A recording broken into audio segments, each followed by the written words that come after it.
An airline stood in front of a tribunal and argued, with a straight face, that its own website chatbot was, in effect, a separate legal person responsible for its own actions. The tribunal member called it exactly what it was, a remarkable submission. Then he made them pay. This case changed the rules for every company using AI. This is the true story of Moffatt versus Air Canada, the first landmark case of a company being held liable for what its AI said. Part 1. The Promise. November 11th, 2022. Jake Moffatt's grandmother dies in Ontario. That same day, while grieving, while arranging travel to the funeral, Moffatt opens Air Canada's website and asks the support chatbot about bereavement fares, the discounted tickets airlines offer when a family member dies. The chatbot's answer was clear, specific, and kind. Book now and submit your ticket for the reduced bereavement rate within 90 days of purchase. In other words, travel first, get the refund after. Moffatt booked over $1,600 in flights, trusting it. And he had proof. Screenshots of the whole conversation, the exact words, the exact promise. Remember that detail. It decides everything later. There was just one problem. The chatbot had made it up. Air Canada's actual policy, sitting on a page the bot itself linked to, said the exact opposite. No bereavement refunds after travel is completed. The machine hadn't lied maliciously. It had done what AI chatbots do, generated a confident, helpful, wrong answer. Part 2. The Fight. Moffatt applied for the refund within the 90 days, exactly as instructed, with screenshots of the conversation. Air Canada refused. In February, an airline representative even admitted the chatbot had used, quote, misleading words. But still, no refund. The airline offered a $200 coupon. Moffatt wanted the actual difference, roughly $650. So it went to British Columbia's Civil Resolution Tribunal.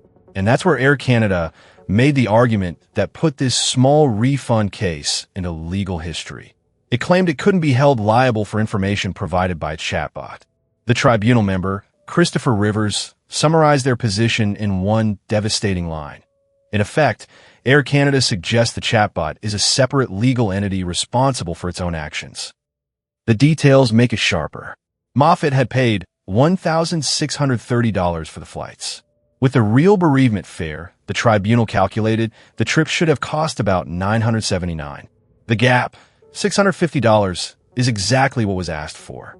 Not damages, not revenge, just what the bot had promised. His ruling, February 14th, 2024, quote, it should be obvious to Air Canada that it is responsible for all the information on its website. It makes no difference whether the information comes from a static page or a chatbot. Air Canada was ordered to pay $812.02. Part 3. Why $800 matters more than $800 million. $800 is nothing to an airline. The precedent is everything. Because at that exact moment, thousands of companies were racing to replace human support with AI chatbots. Chatbots that hallucinate policies, invent discounts, and promise things no manager approved. This ruling said, every one of those words is a binding statement by your company. There's one more irony buried in the case file. In the very same answer, the chatbot had linked to the correct policy page. The truth was one click away. The tribunal ruled it made no difference. A customer has no duty to fact-check one part of a company's website against another. Shortly after the ruling made headlines, reporters noticed Air Canada's chatbot had quietly disappeared from its website. The airline never said why. The lesson cuts both ways. If you're a company, an AI you deploy is you. Its promises are your promises, its mistakes are your mistakes. And if you're a customer, screenshot everything. One grieving customer with screenshots beat a national airline's legal team. This is the AI signal. Real stories about AI, money, and power every single week. Subscribe, and yes, screenshot that chatbot.